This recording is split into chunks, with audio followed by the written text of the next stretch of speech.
చూసావారా అటు సైడ్ ఒక్కొక్కటి దున్నలా ఉన్నారు.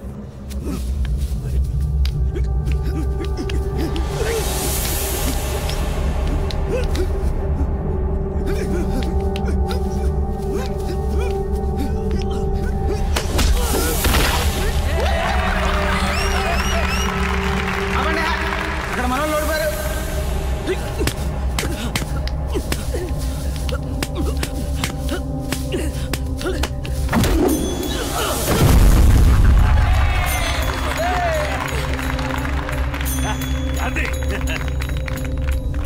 అయ్యా మీరేం కంగారు పడద్దయ్యా, మన వెనకాల సీన్గా అన్నాడు.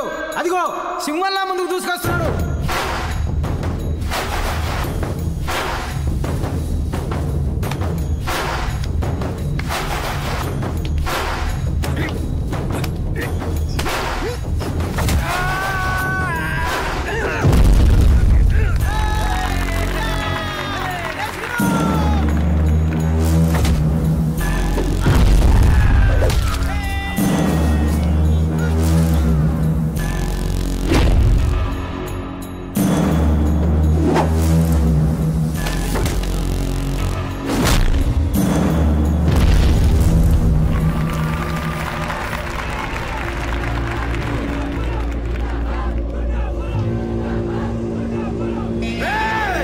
ఇంకెవరన్నా ఉన్నారా? నేనున్నా. కజిన్లా ఉండు. రొమ్ము ఎరగ తీసుకొని దిగారు కదరా, 5 నిమిషాల్లో దుమ్ములో కలిసిపోయారు. ఇన్నాళ్ళు అటువైపు నుండి గెలిపిస్తుంటే నొప్పి తెలియలే ఒక్కొక్కడికి. తెలిసిన దమ్మున్నోడు ఎవడున్నాడు సీను, అంత కరివేపాకు బ్యాచ్. అయ్యా ఏ రామరాజు, అంతా అయిపోయినట్టున్నారు. ఇంకా పోటీ ఆపేద్దాం. సర్పంచ్ ఎవడో ఖాయం చేయద్దు. ఆయన ఖాయం చేయడం ఏంటయ్య గారు? ఆ కుర్చీ మీరు ఎప్పుడు ఎక్కువ కూర్చుంటారో అని ఎదురు చూస్తా ఉంది. వెళ్ళిపోదాం, అయిపోయిందిగా మ్యాచ్. Let's go.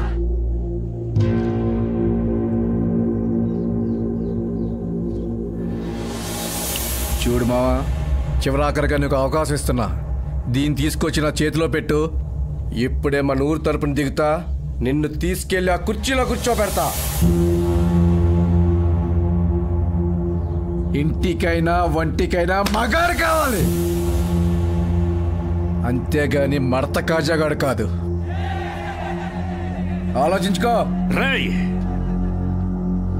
నన్ను అవమానించావు, సహించాను. నా కూతురుని అవమానించావు, భరించాను. కాబోయే నా అల్లుండి అవమానిస్తున్నావు. ఇక నువ్వు ఉండకూడదు. మగాడు మగతనం అంటున్నావు కదా, నీకు దమ్ముంటే, నా ఇంటి కూడు తిన్న పౌరుషముంటే నా అల్లుణ్ణి కొట్టి గెలవరా.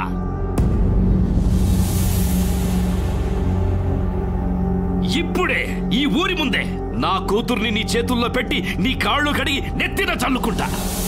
అల్లుడు లే, నీ కాబోయే పెళ్ళాం గురించి నోటికొచ్చినట్టు వాగిన ఆ కుక్కని తొక్కి నారతి. నీ మీద నాకున్న నమ్మకం ఒమ్ము కాదని ఆ ఎదవలకి సమాధానంగా చెప్పు.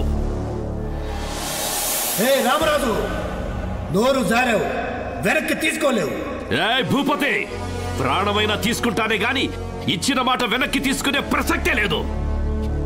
అల్లుడు లే, లేవండి. డబ్బు వాయించండి రా, వాయించండి.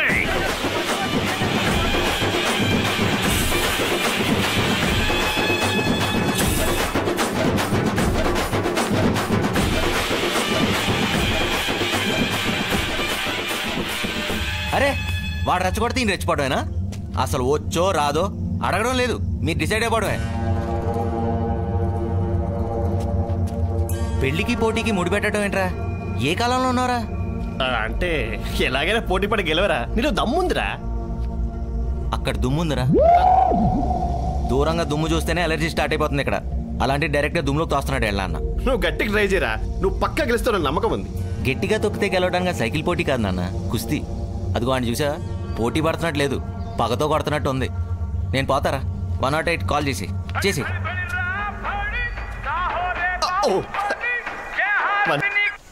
హలో ఏమయ్యా, అక్కడ వాళ్ళ బండి ఏమైనా ఖాళీ కూడా మాట కూడా ఫోన్ చేస్తున్నారు. అరే ఇప్పుడే వెళ్తున్నాడయ్యా. ఓ 5 నిమిషాలు టైం ఇవ్వండి బాబు, వచ్చేస్తాడులే.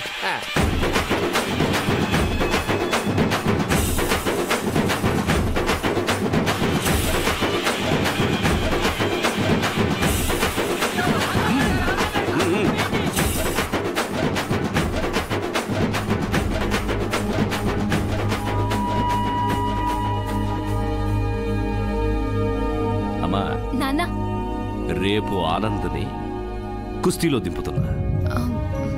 నాన్న, మీకొక విషయం చెప్పాలి. తెలుసమ్మా, భద్రం అంతా చెప్పాడు. నన్ను హాస్పిటల్కి తీసుకెళ్లేటప్పుడు కారు దిగిపోయాడు. ఏదో నాకు తప్పనిపించలేదు అందులో. అతని గుణం అంతే. దాన్ని బట్టి బంగారం లాంటోని మనం దూరం చేసుకోకూడదు కదా. నీ మీద ఎంత ప్రేమ ఉండకపోతే ఈ పల్లెటూరుని ఇన్ని రోజులు భరిస్తూ ఉంటాడా చెప్పు. ప్రేమున్నా నాన్న పోటీలో మాత్రం దిగడు. చూద్దాం. ఆ రోజు నా బ్యాగ్ కోసం ఫైట్ చేసి తెచ్చాడు కదా. నీకోసం పోటీ పడ్డా. నీ ప్రేమ ముందు అతని అతిశుభ్రం అణువంతే అని నీ కళ్ళ ముందు నిరూపిస్తా.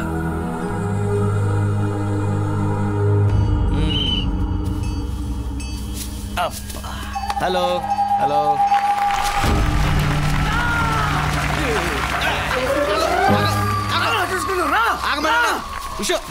నీ బాడీ ఎలా పెంచా బ్రదర్?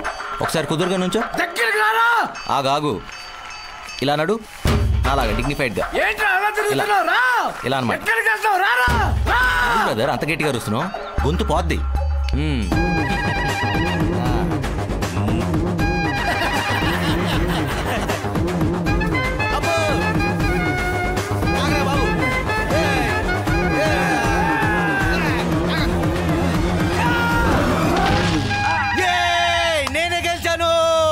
రామరాజు, భలే పోటుగాడిని దింపావయ్యా. ఇదే మొదటిసారి నేను చూడటం. కుస్తీ పోటీలో కర్ర పిల్ల కబడ్డీ ఆడేవాడిని.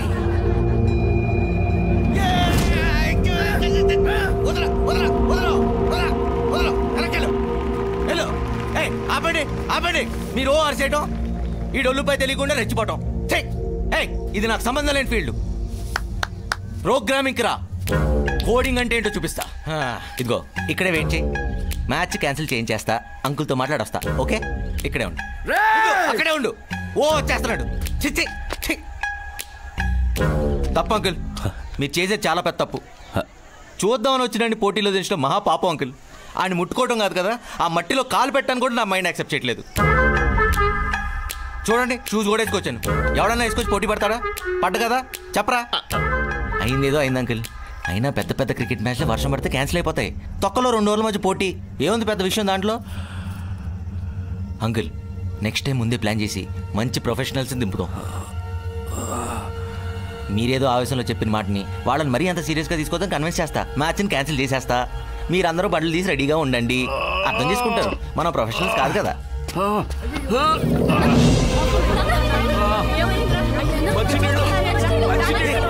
వాటర్ తీసారు తొందరగా.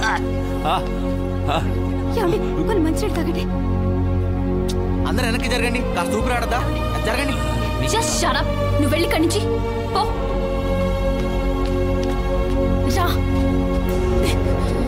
నీకు బుద్ధుందా? మనిషిని మట్టిని ముట్టుకుంటే చచ్చిపోతావా? అలాంటప్పుడు నువ్వు ఈ ఊరికెందుకు వచ్చా? లేని ప్రేమని ఎందుకు చూపిస్తున్నావు? ప్రేమ లేదా? ఉంటే ఇలా వెనక్కి వచ్చేసేవాడివా? నువ్వు ఓడిపోతే నన్ను ఇచ్చేస్తారని చెప్పినా నీలో కొంచెం కూడా భయం లేదు. అంటే నా మీద ప్రేమే లేదు. నువ్వు నిన్ను తప్పితే ఎవరిని ప్రేమించవు. 24 గంటలు నీ హెల్త్, నీ గురించే ఆలోచిస్తావు. కానీ మా ఊరు, మా పరువు, మా నాన్న ప్రాణం, నా పెళ్లి, ఇన్ని ప్రాబ్లమ్స్ ఎదురుగా ఉంటే నీకు లెక్కే లేదు. ఇవన్నీ కనపట్టం లేదా? ఆ మట్టి, ఆ దుమ్మే కనిపిస్తున్నాయా? అమ్మాయిని నాకే వాడిని చంపేయాలన్నంత కోపం వస్తుంటే ఇంత కూల్ గా కూర్చుని రిక్వెస్ట్ చేస్తా, కన్విన్స్ చేస్తా, క్యాన్సిల్ చేస్తానని ఇలా కబుర్లు చెప్తావా? చూడు, ఇక్కడ ఏదైనా జరగరాంది జరిగితే ఖచ్చితంగా నా చావును చూస్తావు.